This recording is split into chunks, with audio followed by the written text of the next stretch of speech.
উপবাস করবেন না। অনেকের আইডিয়াটা এরকম যে আমি উপবাস করবো তো আমার ঠাকুরও উপবাস করবেন, কেন করবেন না? আরে ঠাকুর তো সেব্য বস্তু, তাকে তো সেবা করতে হবে। আমি করি সাধন, তার প্রতি কামনায় আমি সবকিছু করবো, কিন্তু আমার ঠাকুরকে উপবাস রাখলে তো হবে না। ঠাকুরের প্রতি কামনার জন্য আমি উপবাস করি, আমি লঙ্ঘন নেই, এ কথা তো লেখা আছে বাইবেল। আবার শুধু উপবাস করলেই হয়ে যাবে? আবার প্রশ্ন এর পিছনে, উপবাসস্তু লঙ্ঘনে, লঙ্ঘন দিলেই ব্রত বার ব্রত করা হয় না, উপবাস করা হয় না। আমি উপবাস করলাম, আগের দিন রাত্রে থেকে যখন শুনতে পেয়েছি উপবাস আছে, তখন থেকে মন খারাপ হয়ে গেছে, উপবাসের নাম শুনি। আর পরের দিন সকালবেলা থেকে অন্যদিন শুই না, সকালে পরের দিন সকালবেলায় শুয়ে পড়লাম, সারাদিনই শুয়ে শুয়ে কাটিয়ে দিলাম। বলছেন ওটা উপবাস নয়। এই নৌপবাসস্তু লঙ্ঘনে, এই স্মৃতি বাক্যের ওটা প্রতিবাদ। নৌপবাসস্তু লঙ্ঘন, লঙ্ঘন দিলেই উপবাস হয় না। তাহলে উপবাস কিসে হবে? অন্যান্য দিনে আমি যতটুকু হরিনাম করি তার থেকে বেশি হরিনাম করতে হবে। অন্যান্য দিনে যতটুকু আমি ভক্তিগ্রন্থ আলোচনা করি তার থেকে বেশি করে করতে হবে। অন্যান্য দিনে যতটুকু সেবা করি আমি তার থেকে বেশি করে সেবা করতে হবে। অন্যান্য দিনে ঠাকুরের সেবা পূজা যেভাবে করি তার থেকে আরো ভালোভাবে করতে হবে। এইসব কথাগুলো লেখা আছে। তাহলে উপবাস সার্থক, উপবাস পূর্ণতা প্রাপ্ত হয়, এই কথাই তো লেখা আছে শাস্ত্রে। উপবাসের দিনে একজন যা নিষেধ আছে সেগুলো করছেন। কিরকম? ভালো মন্দ খাওয়ার ব্যবস্থা করছেন, দিনে নিষেধ আছে কিছু। কি নিষেধ? অসকৃত জলপান হচ্ছে। বারবার বারবার যদি জল খাওয়া যায় তাহলে উপবাস নষ্ট হয়ে যায়। এরকম নিয়ম নেই, আছে তো। অসকৃত জলপান হচ্ছে, বারবার জল খাওয়া ঠিক না। সকৃত তাম্বুল ভক্ষণ, ভুল করেও যদি কখনো আমি একটু পান খেয়ে ফেলি, গুয়া পান, উপবাস নষ্ট হয়ে গেল। আমার চিন্তা ছাড়া আমার নিজস্ব কিছু চিন্তা নিয়ে আমি সময় কাটিয়ে দিলাম, বা মনান্তর মতান্তর করে ঝগড়া বিবাদ করে খেলাম না।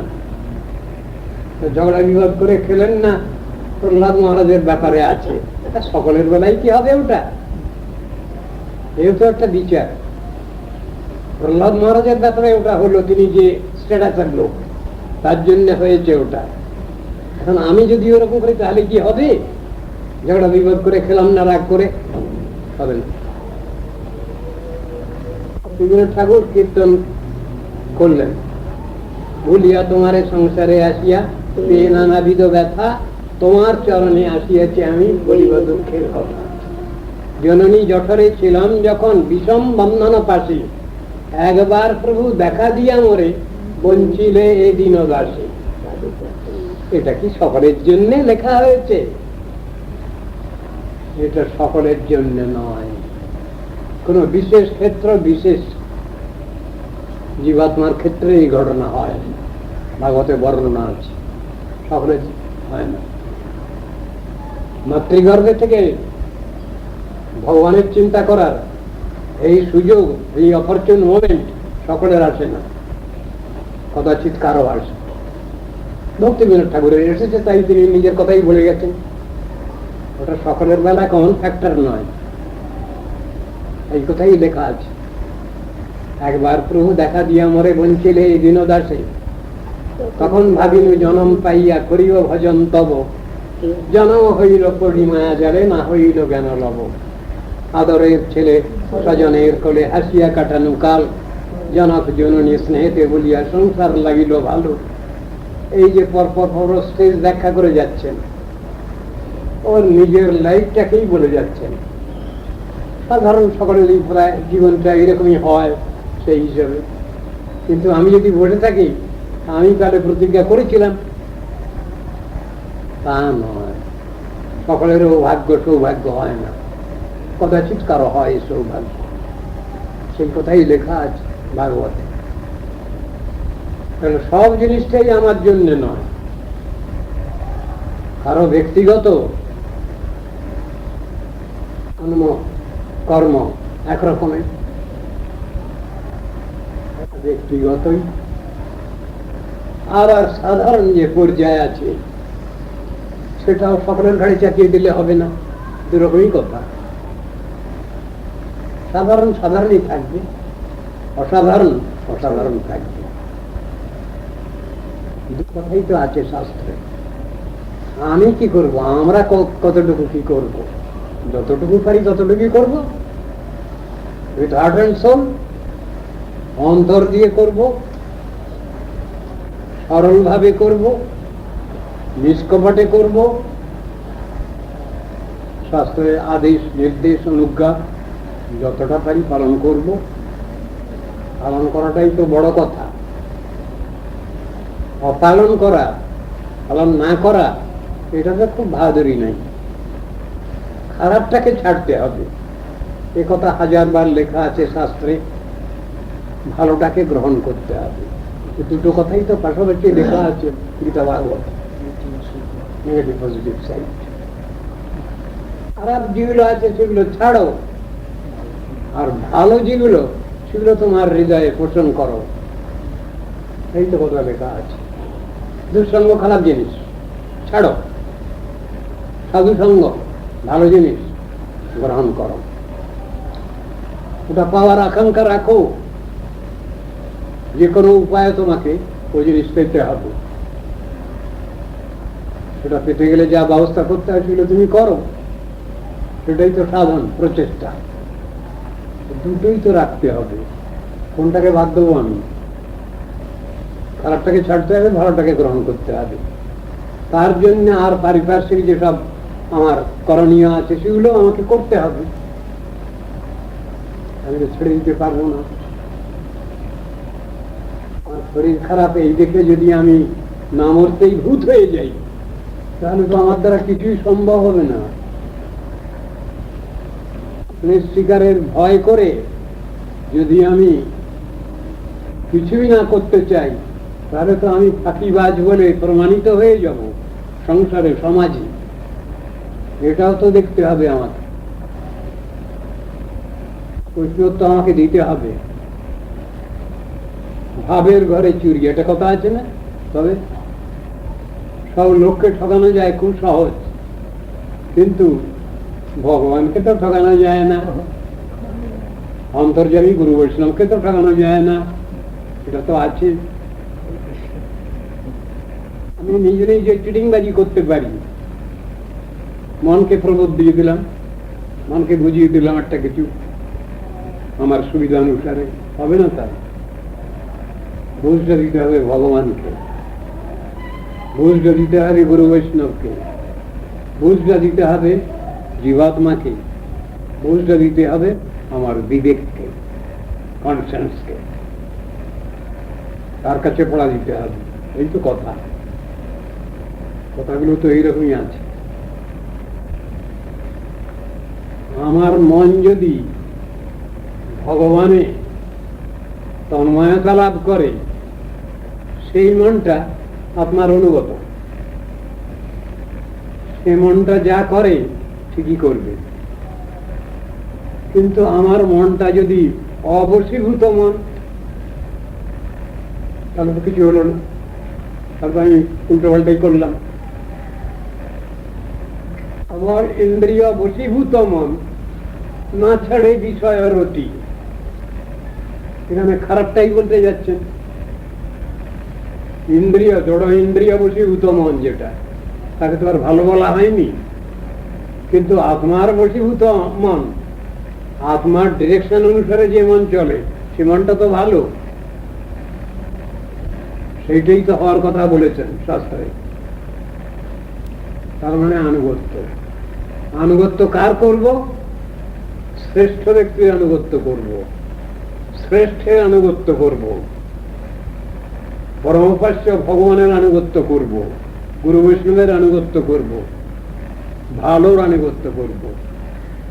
খারাপের আনুগত্য আমার মরণ দশা, আর ভালো আনুগত্য করা আমার জীবদ্দশা। একথা বলা হচ্ছে গীতা ভাগবতে, এমন কথা লেখা আছে। জীবন মৃত আছে না একটা শব্দ, জীবদ্দশায় জীবিত অবস্থায় মৃত বলে এর সংজ্ঞাটা কি? হরের দাস্যে কর্মনা মনসা গিরা, না ওটা জীবন মুক্ত উচ্চতে।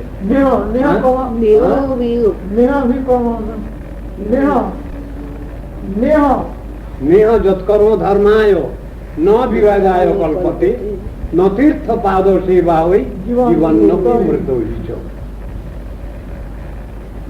যৎকর্ম ধর্মায়। আমি যে অনুষ্ঠানটা করছি, আমি যেটা করতে যাচ্ছি, এটা যদি ধর্মের উদ্দেশ্যে না হয়, আত্মধর্মের সহযোগী না হয়, ন বিরাগায় কল্পতে, ভগবানকে যখন আমি ভালোবাসি তখন একটা বৈরাগ্য উপস্থিত হয়। সে বৈরাগ্য সাময়িক নয়, পার্মানেন্ট বৈরাগ্য। স্বভাবতই তার আহার বিহারে একটা সংকোচ আছে, সীমিত এর মধ্যে তিনি চলতে চান। আমি কাউকে উদ্বেগ দেবো না, কাউকে কষ্ট দেবো না, এরকম ভাবটা তার। এটা পার্মানেন্ট জিনিস। কিন্তু লোক দেখানো বৈরাগ্য, আমি খুব বড় সাধু, আমার অনেক বৈরাগ্য আছে, আমি খুব কম খাই, আর বিহার স্বাচ্ছন্দ্যতে এই ভাবটা, ওটা কপটতা, ওটা ভালো না। শাস্ত্র কোনটা ব্যাখ্যা করেননি, সবটাই তো ব্যাখ্যা করা আছে শাস্ত্রে। আমাদের নিয়েই তো বড় চিন্তা দুর্ভাবনা শাস্ত্রে। ভগবানের ভগবানের মুখের বাণী, তার নাম তো শাস্ত্র। ভগবানের চিন্তা বেশি, হতভাগা দুর্ভাগা আমরা। আমাদের জন্য অনেক চিন্তা ভাবনা আমাদের সুপ্রিম গার্জিয়ানের। এই কথা তো অস্বীকার করবার উপায় নেই।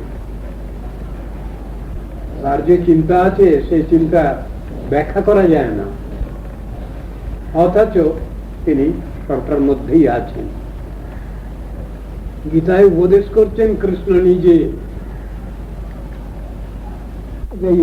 লোকা ন কুর্যা কর্মচেদম। আমি যদি কর্মাচরণ করে শিক্ষা না দেই জগৎকে, তাহলে জগৎ শিক্ষা পাবে না। বলে এইরকম কথা বলে, হ্যাঁ, ওই যদ যদ আচরতি শ্রেষ্ঠ তত্ত্বদেব ইতরৌ জন। আমি যখন সুপ্রিম গার্জিয়ান, তাহলে আমাকে আমার যারা পরবর্তী আছে এদের শিক্ষার জন্য আমাকে সেরকম আচরণ করে যেতে হবে।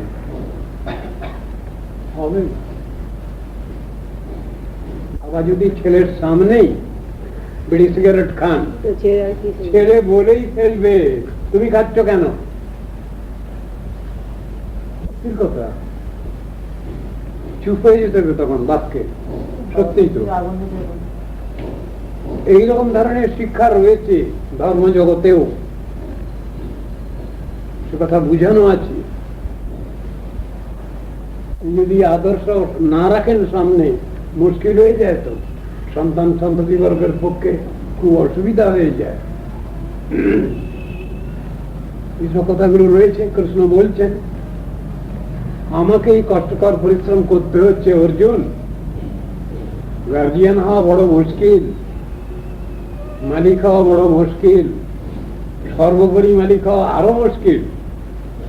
মাঝখানে যারা আছেন তারা একরকম করে চলতে পারেন, কিন্তু সুপ্রিম অথরিটি যিনি, তার বড় কষ্ট। এসব কথাগুলো তো আছে, শাস্ত্রে লেখা আছে। ভগবানের কষ্টটা আমাদের ফিলিং এর মধ্যে আসে না তো? তিনি বোঝেন। The wearer best knows where the shoe pinches. নূতন জুতো কোথায় কাটে পায়ে, যিনি জুতোটা পরেন ব্যবহার করেন তিনি বোঝেন।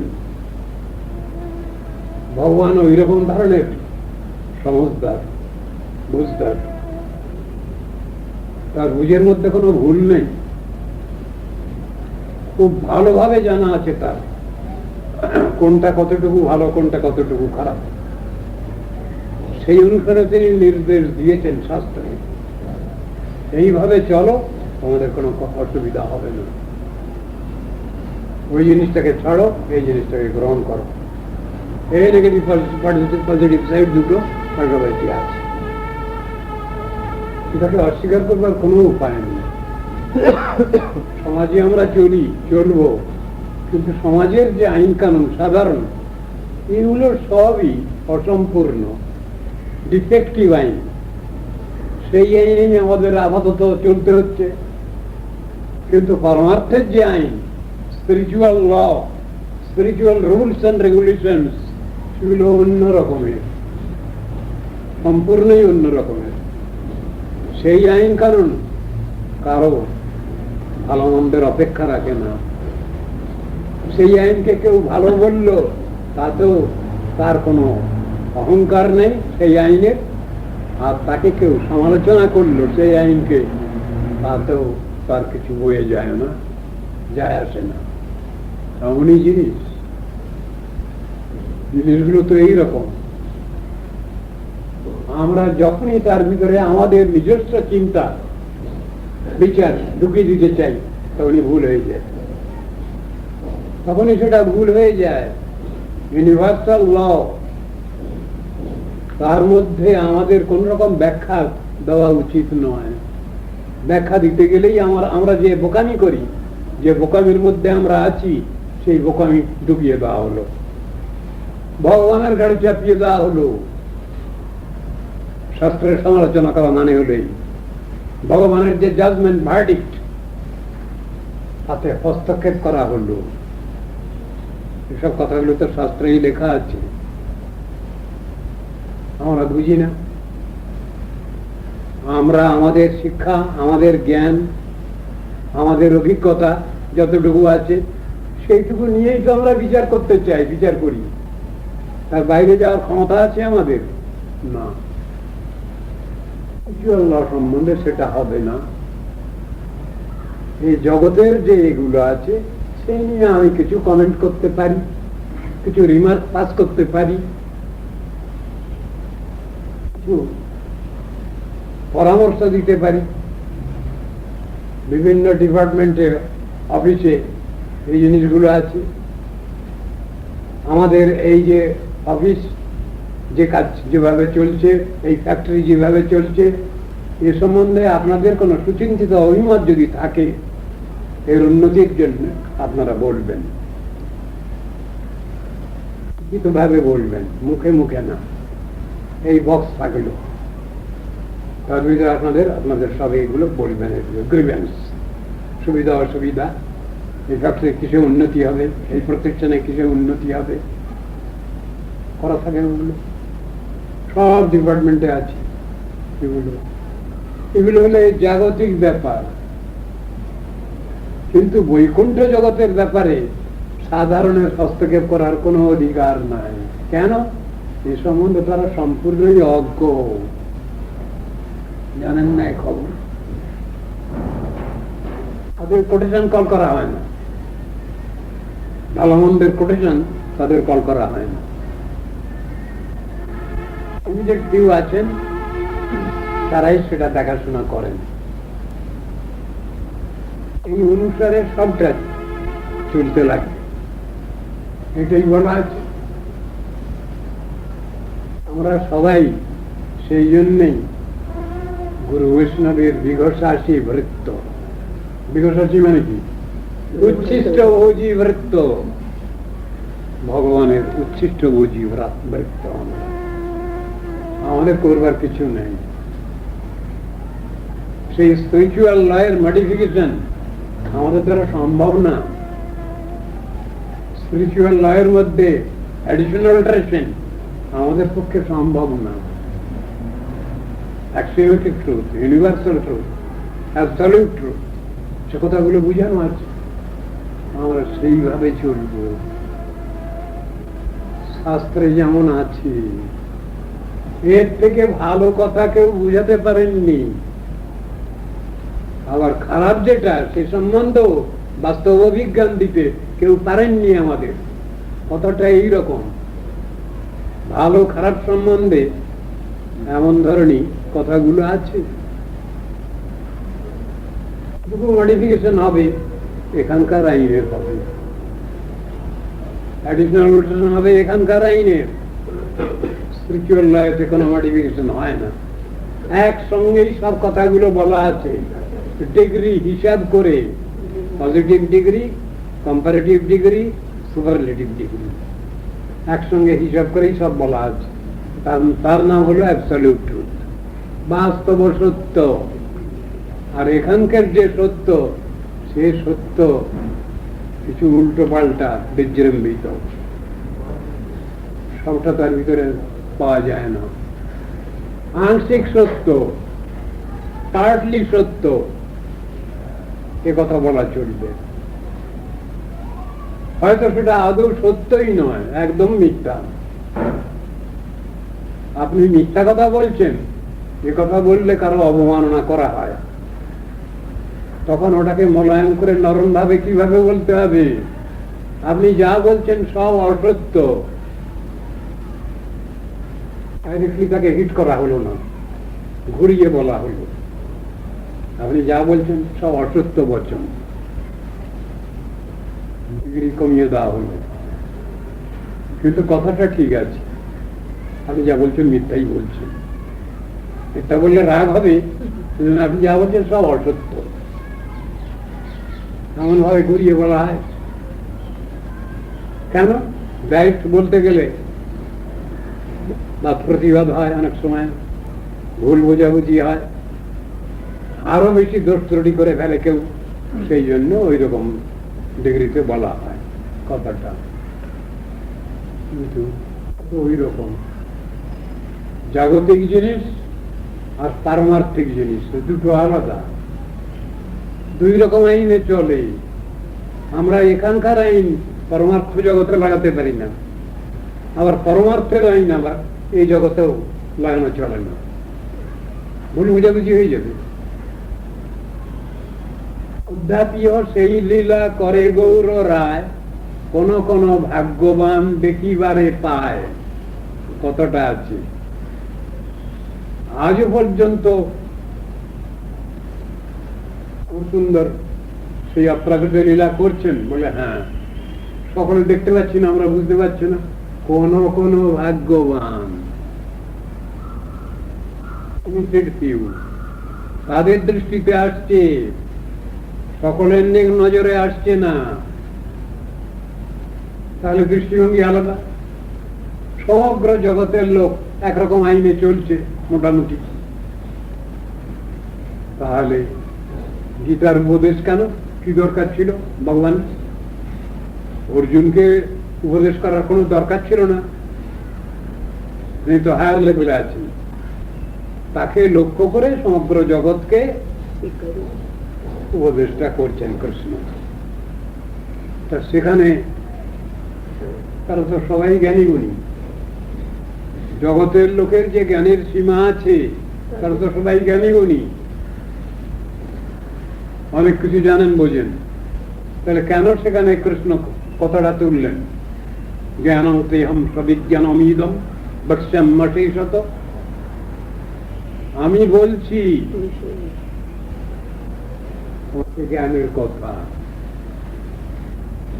সবিজ্ঞানম, ওই জ্ঞানের কথাটা সবিজ্ঞান আমি বলছি, বুঝাচ্ছি, শোনো। যজ্ঞাত্বা নেহ ভুজন্য জ্ঞাতব্যম অবশিষ্যতে, যে বিজ্ঞান সমন্বিত জ্ঞান জানলে পরে তোমার আর জানবার কিছু বাকি থাকবে না, সব জানা হয়ে যাবে, সব শেখা হয়ে যাবে, সব বোঝা হয়ে যাবে। এমনই ব্যাপার তো। জ্ঞান কি আর সেই বিজ্ঞানী বা কি? তো বড় বিজ্ঞানী, তাকে যে স্তব করছেন সুখদেব বা কৃষ্ণদেব বেদব্যাস, সেখানে তো বিজ্ঞানের কথা আছে। ভব ভয়মপহন্তুম জ্ঞান বিজ্ঞান সারম বলা আছে। জ্ঞান বিজ্ঞান সারম, শাস্ত্রীয় যে জ্ঞান এবং বিজ্ঞান শব্দ তার অর্থ আলাদা, আর জড় জগতের যে বিজ্ঞান তার অর্থ আলাদা। সেই বিজ্ঞানেতে দোষ ত্রুটি ধরা পড়ে,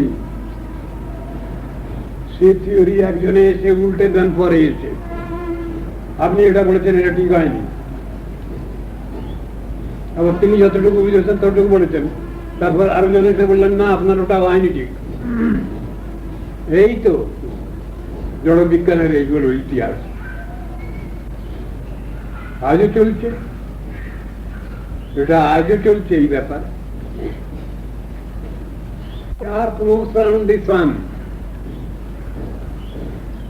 থিওরি যখন চালু হলো তখন তো কয়েকজনের চুল ফাঁস হলো, গ্যালিলিওর ফাঁসি হলো, আরো কত কি হলো, সক্রেটিসেরও পানিশমেন্ট হলো। এখনো পর্যন্ত এটাতে সম্বন্ধে সন্দেহ কাটেনি মানুষকে। It is still a mystery whether the earth moves around the sun or the sun moves around the earth. It is still a mystery. সমস্ত পৃথিবীর বৈজ্ঞানিক ছাত্রছাত্রী তারা সব বলছে ভাগবতে যা লেখা আছে এইটাই ঠিক। উত্তর দেবে the earth moves around the sun ওরা কি উত্তর দেবেন? তারা মুশকিল হয়ে আছে। ভাগবতে লেখা আছে the sun moves around the earth, solar সিস্টেমের যত কিছু বর্ণনা ঠিক ওরই আলোকে বলা আছে, ওরই লাইট আদলে বলা আছে। সব জিনিসগুলো তো আলোচনার বিষয়। অ্যাস্ট্রোনটসরা তারা এসে বলছেন আমরা চন্দ্রে নেমেছিলাম। তারা অ্যাস্ট্রোনটস যারা গেছেন সেখানে তাদের মধ্যে কয়েকজন তারা বলছেন ওগুলো সব বাজে কথা, ভয়ঙ্কর ব্যাপার, এগুলো নিয়ে আলোচনা আজও কিছু মেটেনি। তারা বলছেন মিথ্যা কথা বলছেন আপনারা, আপনারা চন্দ্রে নামতে পারেননি। চন্দ্র লোক আর চন্দ্র গ্রহ দুটো আলাদা জিনিস, এ নিয়ে আলোচনা রয়েছে। চন্দ্রলোক একটা পৃথক জায়গা আর চন্দ্র গ্রহ আলাদা জায়গা। আপনারা যে পাথরের নুড়ি বলছেন যে এটা ওখানকার, ওখানকার নয়। পাথরের নুড়ি ঠিক আছে, কিন্তু কোন জায়গার পাথরের নুড়ি? বিজ্ঞান বলছেন ওরা যে স্পেস টাইম স্পেসশিপ যেগুলো তৈরি করছেন 1.5 লক্ষ মাইল যেতে পারে, 1.5 লক্ষ কিলোমিটার যেতে পারে, আর ওগুলো আছে 3 লক্ষ 4 লক্ষ কিলোমিটারে। তাহলে কি করে ওরা সেখানে গিয়ে নেবে সেই জিনিস নিয়ে এলেন? এই সব নিয়ে অ্যাস্ট্রোনটসদের ভিতরে গন্ডগোল, মতদ্বৈধতা। আমরা কি মানবো, কোনটা মানবো, এ নিয়ে তো ঝগড়া আজও আছে। এ নিয়ে সাধারণ মানুষ এ নিয়ে মাথা ঘামাচ্ছে, কিন্তু আলোচনা তো রয়েছে, আলোচনা তো আজও করছেন তারা, আলোচনা চলছে, আলোচনা শেষ নেই। সব জিনিসগুলো এইরকম। তখন কতগুলো গ্রহ আবিষ্কার হচ্ছে যে গ্রহের আগে সন্ধান পাওয়া যায়নি, সেদিন তাদের এতে আসেনি। সেগুলো আদৌ গ্রহ না হতে পারে, সেগুলো অন্য কোনো জিনিস হতে পারে, সেগুলো কমেট জাতীয় কিছু হতে পারে। নিয়ে তো আলোচনা সবসময় চলছে। এর তো শেষ নেই এই আলোচনার। সব জিনিসগুলোই তো আমাদের বুঝতে হবে। আমরা যেটুকু বিচার করছি, যেটুকু আমাদের মেন্টাল স্পেকুলেশন, সেগুলো তো এখানকার জিনিস, এর বাইরের জিনিস না। এখানকার স্পিয়ারের জিনিস আমরা সে সম্বন্ধে কমেন্ট করতে পারি, সে সম্বন্ধে আলোচনা করতে পারি, কিন্তু অতীন্দ্রিয় তত্ত্ব সম্বন্ধে আলোচনা করবার কোনো ক্ষমতাই নাই। জড় বিজ্ঞান যা করছে এখানকার স্পিয়ারের জিনিস, তার বাইরে কোনো যাওয়ার কোনো ইয়ে নাই। এইটুকু বুঝুন, নারদ ঋষি হাতে বীণা আছে তার, কোথায় যাচ্ছেন তিনি? সব লোকে যাচ্ছেন। সব লোক মানে পূর্ব আর সত্য বটেই, এছাড়া আরো যত লোক আছে, সিদ্ধ লোক, সাধ্য লোক, সব লোকে যাচ্ছেন তিনি। কিসের বলে তাকে কি ওই গ্যাস পাইপ সব জড়িয়ে যেতে হচ্ছে? তিনি তো স্বাভাবিক ভাবেই যাচ্ছেন, অতি স্বাভাবিক ভাবে। সাধন ভজনের বল এটা, এটা এখানকার পাওয়া বল নয়, এখানকার জিনিসের সাহায্য নয়। নবযোগেন্দ্র 9 জন ঋষি যখন যেখানে খুশি সেখানে চলে যাচ্ছেন, অব্যাহত ইষ্টগতয় সুরচিত সাধ্য গন্ধর্ব নাগ কিন্নর লোকান বর্ণ রয়েছে। বাজে কথা, মিথ্যে কথা?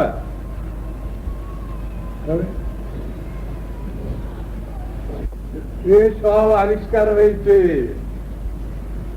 আমরা খুব বাহাদুর ব্যক্তি মুখে বলা চলে, কিন্তু এটা ইনভেনশন নয়, Discovery. It was in existence, সেইটা লোকলোচনের সামনে তুলে ধরা হলো, এটা তো ডিসকভারি বলে।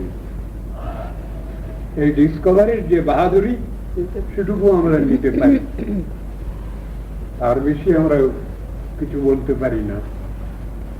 কলম্বাস ডিসকভার্ড আমেরিকা, তাই আমেরিকানদের নাম হলো রেড ইন্ডিয়ান্স। ইন্ডিয়া আবিষ্কার করতে এসেছিলেন তো তিনি, চলে গেছেন আমেরিকায়, আমেরিকানদের বলা হয় রেড ইন্ডিয়ান্স। তার এ অনুসারে কেপ অফ গুড হোপ বললেই তো হবে না, ইন্ডিয়া তো আবিষ্কার করেননি তিনি, তিনি চলে গেছেন আমেরিকায়,